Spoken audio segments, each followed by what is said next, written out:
Higher ed is facing headwinds like never before.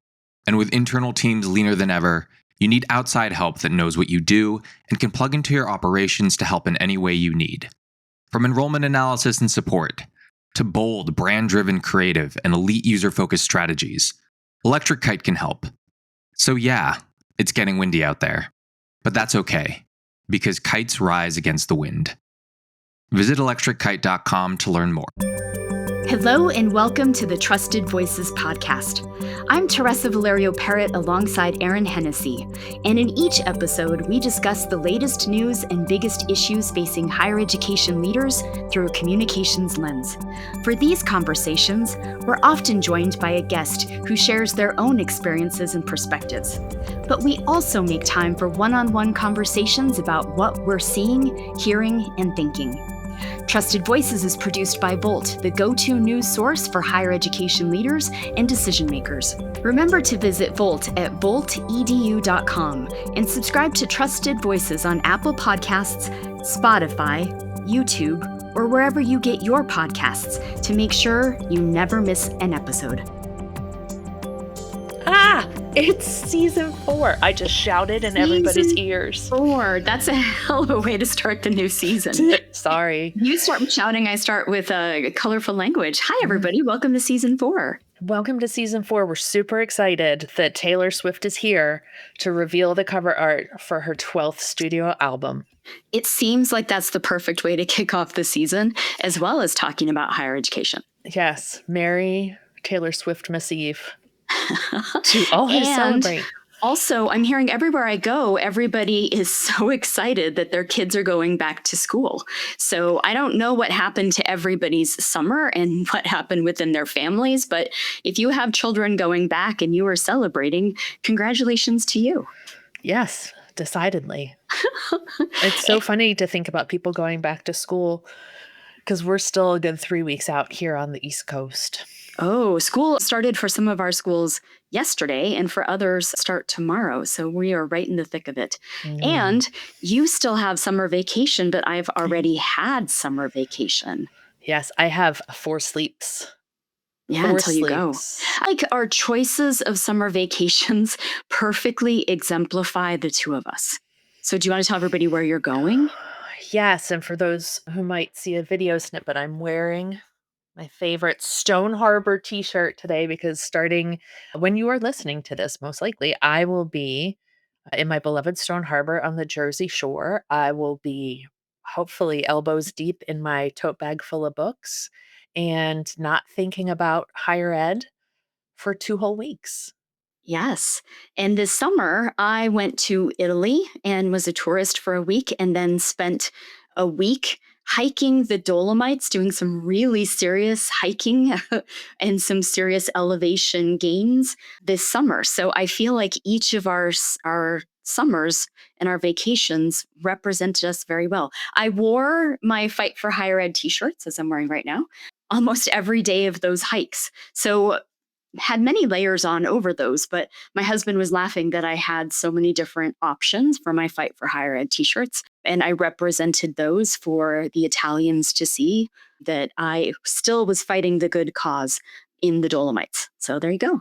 Where else but in the Dolomites would you hope to encounter someone over whom you could fight for higher ed? It was quite the conversation pieces as we were sitting in the refugios having hot chocolate as I was peeling off my layers because I was resting. People were very curious about my t-shirts. So you were correct, Erin. It was quite the conversation piece. Ground zero for the Fight for Higher Ed. Absolutely. So please join me in the fight. Yes.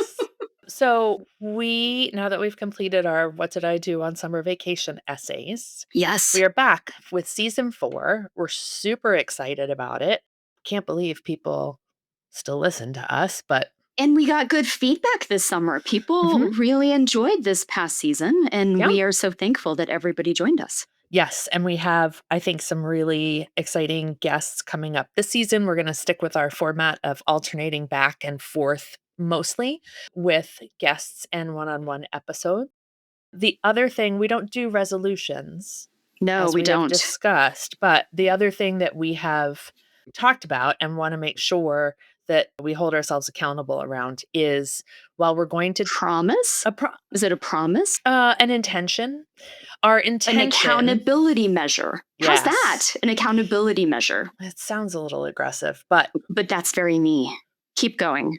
we're going to have to talk about politics and the federal administration, because that's very important and getting closer and closer to how we do what we do all day, every day. But we are going to make room for conversations that do not focus on current events or current challenges, or what one of our guests last season called the shit show. So we're going to do a little bit of both. So when we're not talking about the administration, know that we know things are going on, but we also think there are a lot of other important topics to cover in addition to what the federal government has up its sleeve at any given moment. And that's really something that we're focusing on as a team as well, because we could spend all of our time talking about what's going on in Washington, D.C. and how that's trickling down. And it means that we're not getting to the work. And so I was just talking to a group this summer and I was saying, this is now business as usual. And this is now what we need to be focusing on. And we need to still get our jobs done. So let's get back to the work and let's remember what all of the other bullet points are in our job descriptions. And this is perhaps one of the bullets. And I used to have a boss who used to talk about this and say, if you only focus on one bullet and you absolutely smash that bullet in your job description and you don't focus on the others, you're only doing 10% of your job and you fail. So let's make sure that we're doing the totality of the work. And that includes on this podcast. Yes. And now, to make a liar out of me and both of us, let's talk about some stuff that's happening out in the world. Again, this is sort of, as has become our tradition, our first episode of the, almost said semester, first episode of the season is when we're sort of looking ahead, things that we've been thinking about over the summer and trying to pull up a little bit to maybe 20,000 feet, if not 30. So I'm going to start off with something that is going to sound like it's super gossipy, and I definitely read it the first time for all of the gossipy parts of it, but there was a big article that dropped in The Atlantic this week called "The Elite University Presidents Who Despise Each Other." If you could get any closer to higher ed clickbait, my friends. If you could get any closer to higher education junior high.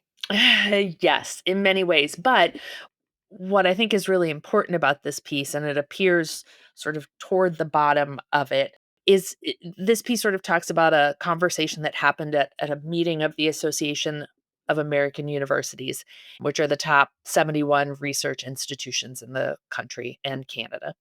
And it really puts a spotlight on the conflict within higher education, which I think is going to get bigger this year and is going to try and force institutions to pick sides more as we go through the coming academic year. But it balancing the resistance, quote unquote, led by institutions like Princeton and Wesleyan versus the reformists, which the article's author says is led by or represented by institutions like Vanderbilt and Washington University in St. Louis. And which one is going to sort of win out? Ted Mitchell from the American Council on Education had a great quote where he said they're both right, but the resistance this article indicates seems to think that once Trump is no longer in office, higher ed's going to be in a better place, that this is a very particular time-bound set of circumstances that will cease to exist on January 20th in just a couple of years, and we just need to sit tight and fight back. And the reformists are saying these issues in higher education were present before Trump was elected the first time.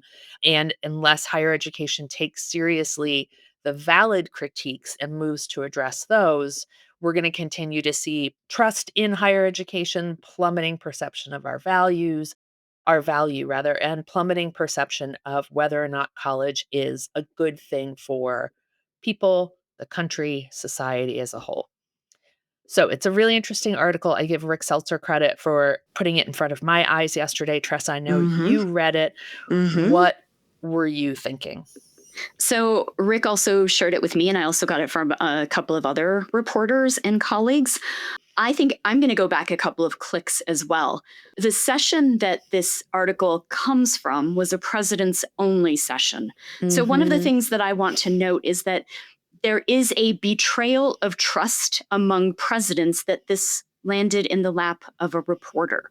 I just want to make sure that we're talking about that. So not only do we have at least two opinions of the future of higher education, we have a lack of trust among leaders, what used to be a safe space to have these kind of conversations. Yes. And the article talks about the fact that there was a panel where leaders kind of started to take on each other in what used to be a space that was allowed, right? You could have differences of opinion. And then this space where that could happen was shared elsewhere.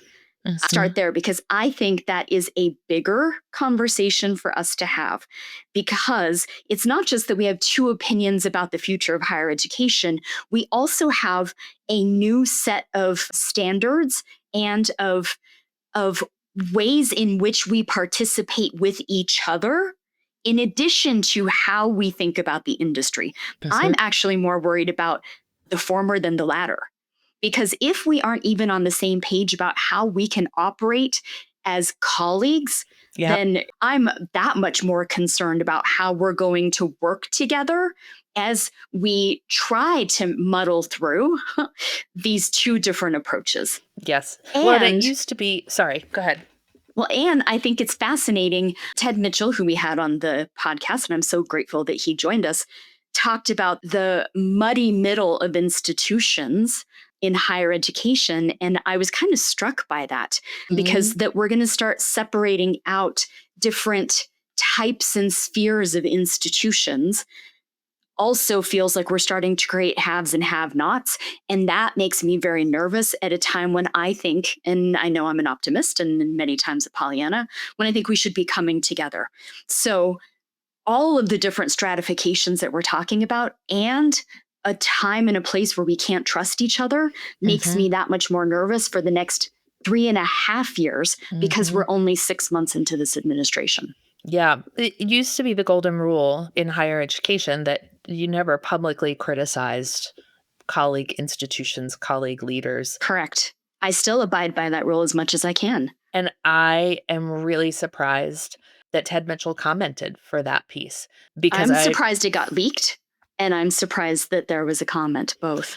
Yeah, because there have always been haves and have-nots in higher ed, and for the association community, at least, it used to be that we would be very, very careful to make sure that we were representing both the haves and the have-nots, and making sure that the association community could serve as a point of convening and of collegiality, and this just felt very, very different. I don't think anyone would accuse me of being a Pollyanna, but I'm not surprised these kinds of schisms happen. It's the fact that they are public and that they are being leaked. It just feels so different from 5 years ago or 10 years ago. We are not only as an industry showing our slip, to use a phrase that my grandmother would have used, but we are also as individual leaders showing our fear. And both of those tell others that we're vulnerable. And I'm sorry, but this is the time where as an industry, we need to come together and be strong, or we will continue to be picked off, which means that this pedagogical disagreement about what is the future of higher education is just going to be nothing more than navel gazing, and more institutions will be picked off. So we're starting with a real bang. Welcome there back. There we go. Yeah. I'm ready to go back to the Dolomites and sing The Hills Are Alive and run through fields while my husband films me, and you can hear him laughing hysterically in the background. Sure. I'm ready. Yeah. Okay. Well, let's move. Duolingo is helping me learn Italian, just so that you all know. Friend me on Duolingo and let's both learn new languages. Okay. Let's hop around a little bit here. Let's hop to one little small glimmer of potentially good news that your hosts, Teresa and Erin, will tear apart help you realize it's actually terrible news. While we were on break in July, our good friends at Gallup released some new data. Headline is US public trust in higher education rises from recent low. Top lines, obviously there's a lot of data here to dig into, but Americans' confidence in higher education has increased, with 42% saying they have a great deal or quite a lot of confidence in it, up from 36% in each of the last 2 years. At the same time, the share of those with little or no confidence has declined from 32% a year ago to 23% today. This represents the first time Gallup has measured an increase in confidence in its decade long trend. Confidence in higher education remains well below where it was in the initial Gallup measure in 2015, when a majority of 57% were confident. Yeah. Go ahead, Teresa, make them cry. Well, so I read the data and I was like, well, I mean, at least they don't hate us as much. And then I went to LinkedIn and I was surprised by people some of whom are data wonks, who were saying the drought is over and we're all saved and everything is peachy. And I was like, wait a minute. I'm the Pollyanna, and I am the one who is going to point out that you need more than one data point before you have a trend, everybody. Mhm. What the actual are we talking about here? This is a sign, but also I think at some point people are kind of feeling sorry for us, and they feel like we've had the snot kicked out of us for so long that at the very least, the data shows that there's a mercy rule here.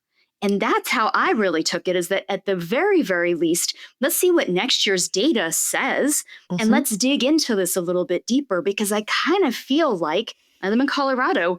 We're like the Colorado Rockies right now, and everybody is just calling the mercy rule and wants us just to get some rest, and then they're going to tell us what they really think about us. But I didn't see this necessarily at this point as our comeback, right? Don't call it a comeback. Thank you, LL Cool J. I think instead, let's get more data. Let's get more information. What does the Harris poll say? What do other polls say? Let's dig into this and ask some further questions. But before we all get a little too comfortable thinking that everybody loves us, let's make sure we understand why they didn't have trust. And let's make sure that we're fixing that before we think that we're back to being beloved. Yeah, we didn't fix it, We didn't fix it. friends. Student deportations, suspended research grants, penalizations for DEI initiatives, and that's just this week. These and a whole raft of other legal questions and challenges are redefining higher education every day. That's where our new podcast, Campus Docket, comes in. I'm Scott Schneider, an attorney and adjunct professor at the University of Texas School of Law. And in every episode of Campus Docket, I'll be joined by Eric Kelderman, senior writer at the Chronicle of Higher Education, to break down the latest legal issues that higher ed leaders need to know about, from slash funding to rules regarding NIL and student athletics and everything in between. Tune into Campus Docket, part of the Volt Podcast Network, as we help you navigate higher ed's thorny legal issues. I do think, if I could flash forward 5 to 10 years from now, I will be very interested to look back and see exactly to your point. I think people have been kicking us for a long time as an industry, in many ways, rightly, in some ways, gratuitously. And, we all went through this experience earlier this summer where all of a sudden Harvard was the hero and Yeah. everybody was sort of stunned to be rooting for Harvard. But it's easy to kick a organization, an entity, a person when they're down, and then when they're suddenly in actual real peril to say, "Oh, well, you're not that bad." Right. So I agree with you. Ron Ross, who taught me stats in college, I got an A only because I took it over Jan term, would say to you, this is a moment in time. This is a snapshot of one Correct. moment of time in how, of how 1,400 US adults felt in June. And who knows, Yes. once, the Columbia settlement has hit, it sounds like the Harvard settlement is imminent. even though the court actions are still ongoing, there are a lot of other settlements that sound like they're imminent, and I don't know if that's accurate or not. We'll see what happens with this number. We'll see if, some institution bungles their negotiation with the administration and things take a turn. There's no way to know where we are for sure until we have a couple years worth of data from any poll. Exactly. And And it's collective information that gives us a better sense of where we stand. yes, but also let's not just lean on the polling. We need to be Agreed. talking to lawmakers. We need to be talking to business. We need to be talking to students and families, because that's where you're going to get the real information that's directly relevant to your campus. And where we were talking in May, which would have influenced a June poll, in May, our final episode, we were discussing how institutions were shifting the ways in which they talked about what they do. They were really talking about impact reporting.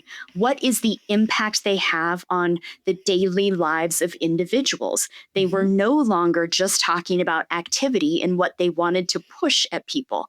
And that means that we might be seeing how some of that was starting to resonate. Maybe. But really, impact reporting takes a long time to really resonate with people. We were starting to see the shift in approach. And if we really think that there's going to be resonation, it's going to take longer than a month. Yes. And we have no idea what the fall semester holds for us and the spring semester. And so those kinds of headlines, things that come out of what happens on our campuses this fall and spring, will also continue to inform public perception. And we need to be smart about how we're handling what could be another challenging academic year. Yes. Speaking of, I'm going all over the place here. I'm just going to try and Thank segue. you for leading us. Yes. 4 days out from vacation, you can talk me into doing absolutely anything if it gets me one day closer to vacation. One of the other things that I wanted to highlight for folks, and again, this flies in the face of our intention not We're to just spend... catching up from the summer. Yeah. Recently, the president issued an executive order that requires colleges and universities to be more transparent about admissions data, particularly around academic qualifications and race. So in response to that executive order, the Secretary of Education directed the National Center for Education Statistics to collect, quote, universities' data on race discrimination in admissions. And I just want to read this little bit.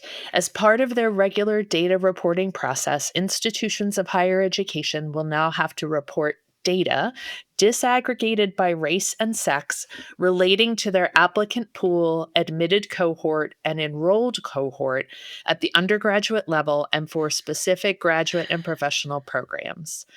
This data will include quantitative measures of applicants and admitted students' academic achievements, such as standardized test scores, GPAs, and other applicant characteristics. And the Secretary has also directed NCES to develop a rigorous audit process to ensure the data being collected is accurate and reported consistently across institutions. So I flagged that same sentence. I'm going to just lean real close to the microphone and say, nobody works at NCES anymore.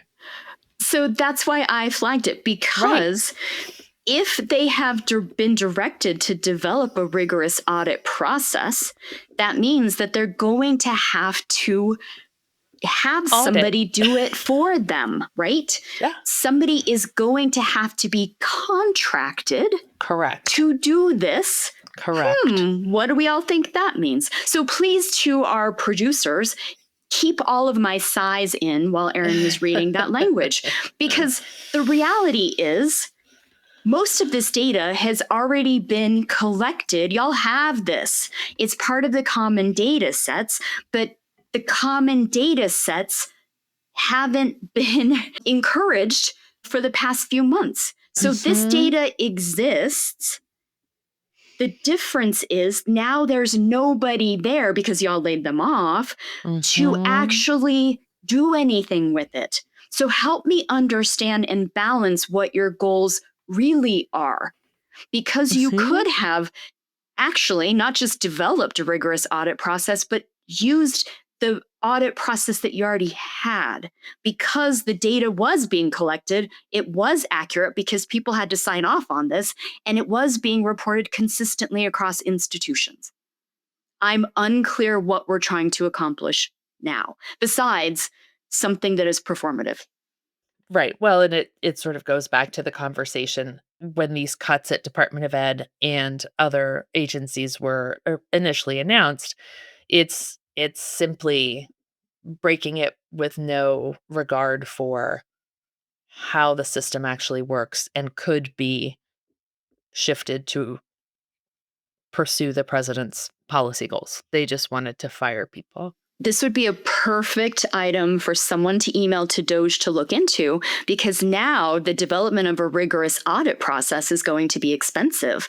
This would be waste. This would be the swamp. And it would not be quick No. putting together that system. Again, it exists. We don't need to develop anything. Y'all, it exists. Bring the people back. Yeah. Yep. Okay. All right. I always say, and you know this, whenever there is a review, whenever there is a new process, ask what the charge to that group is, because you're going to very quickly understand what they actually want to get out of the process. And we now understand. Yes. And this brings us back to questions that we had last season, which still haven't been answered in terms of what is going to happen with all kinds of data that was previously collected by NCES to feed the iPads machine and feed College Navigator and feed a lot of other tools that our students and parents are using on some level to assess the institutions they are considering enrolling in. And it's going to take decades to get back to where we were. Well, I'm about to ask or suggest something that I know nobody's going to follow up on, but if we truly are talking about disaggregating data specific to diversity, this would be an ideal time for us truly to do that. There are many groups that have been suggesting for years that we disaggregate this monolithic group that we call Hispanics, that we disaggregate this monolithic group that we call Asians, that we disaggregate this monolithic group that we call blacks. If we were to do that, then we would really start to understand who is and isn't an underrepresented group in higher education. And there are a number of academics who say we really need to be thinking about diversity in very different ways. So yeah, let's go ahead and do that, Department of Education. Let's look at these numbers in very different ways. Let's look at the data. Let's disaggregate in ways that academics have been encouraging for years. Let's look at some of these numbers to see what we really have. I think there are a number of people who would support that. And do give us a call when that's ready. Yeah. Yeah. We'll be right here. Yeah. It's trusted voices at tvpcommunications.com. Okay, I'm gonna start to head us towards the exits because when I do go to Italy, I'd like to come back. I mean, you could run a business from over there. One thing that we wanted to flag as just something for our colleagues on campus to be keeping an eye out.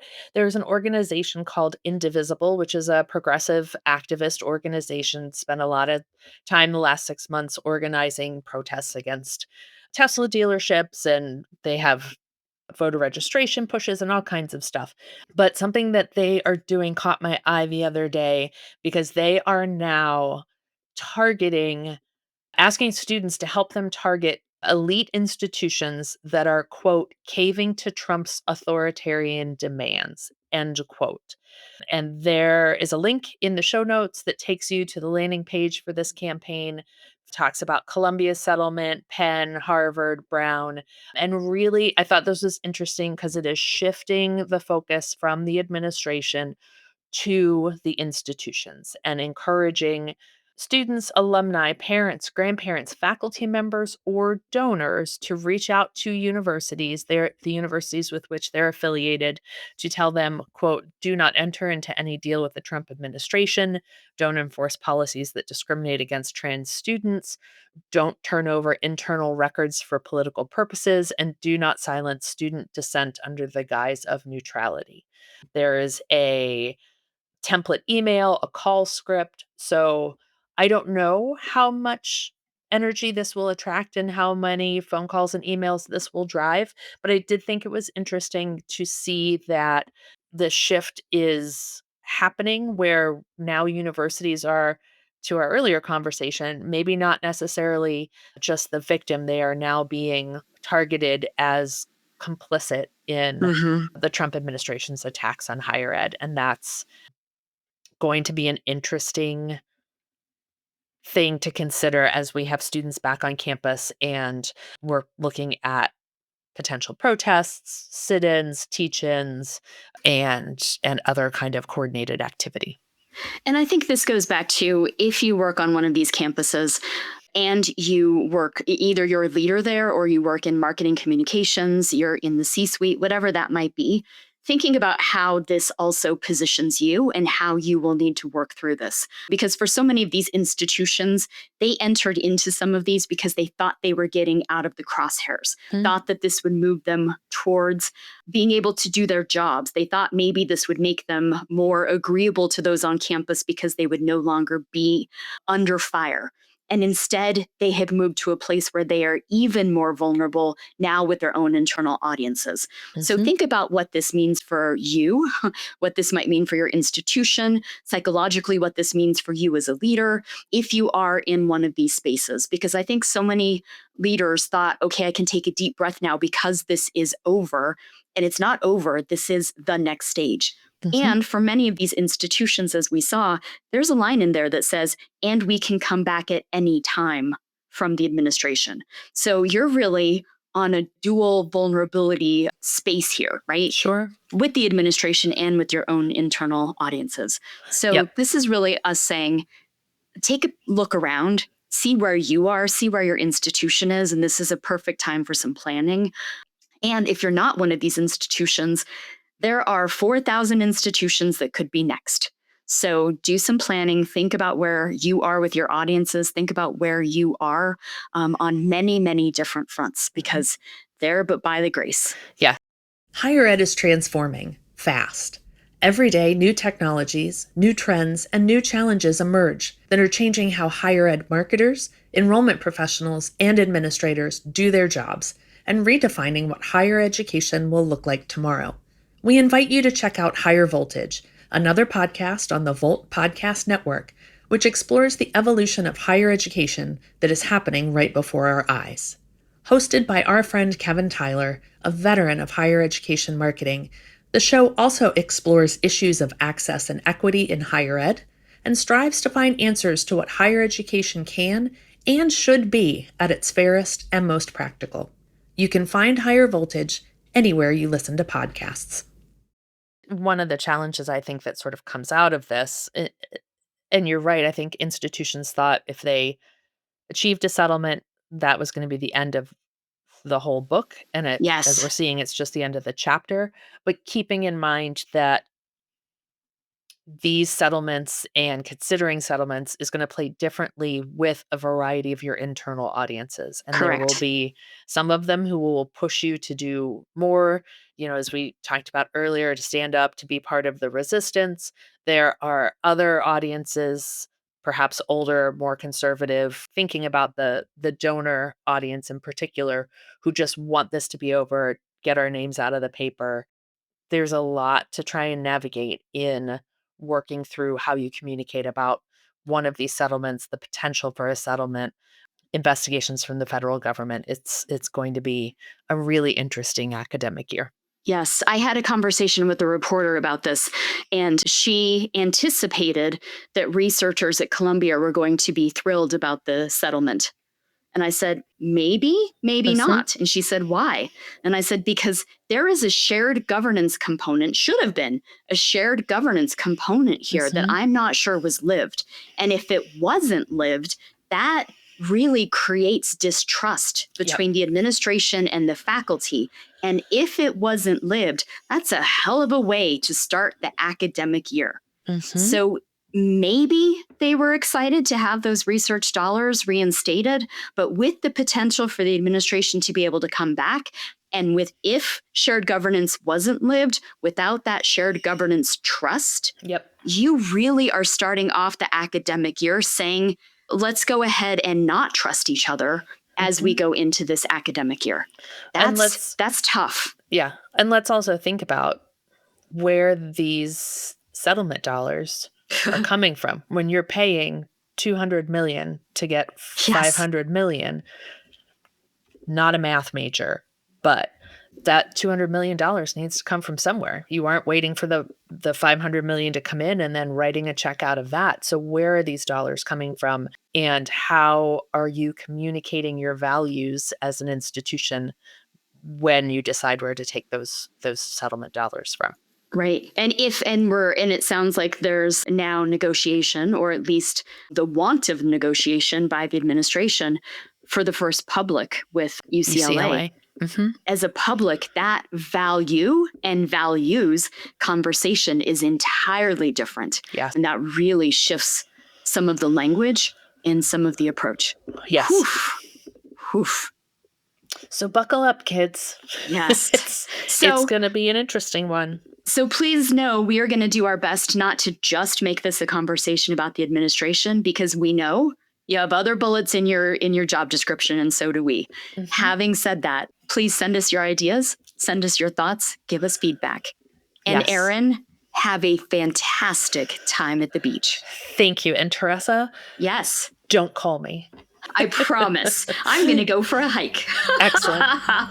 Welcome back to Season 4, friends. We're excited to talk with you. And thanks, as always, for tuning in. Thank you. Bye. Bye-bye. Thank you for joining us for this episode. You can find links in the show notes to the topics and articles referenced, as well as a copy of the show's transcript on the Volt website, voltedu.com. Remember that you can always contact us with feedback, questions, or guest suggestions at trustedvoices@tvpcommunications.com.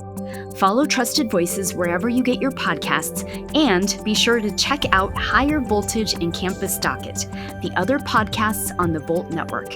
Until next time, thanks to Erin Hennessy, DJ Housechild, and the Volt team, including Erin and Marina, for a great episode. And thank you for listening.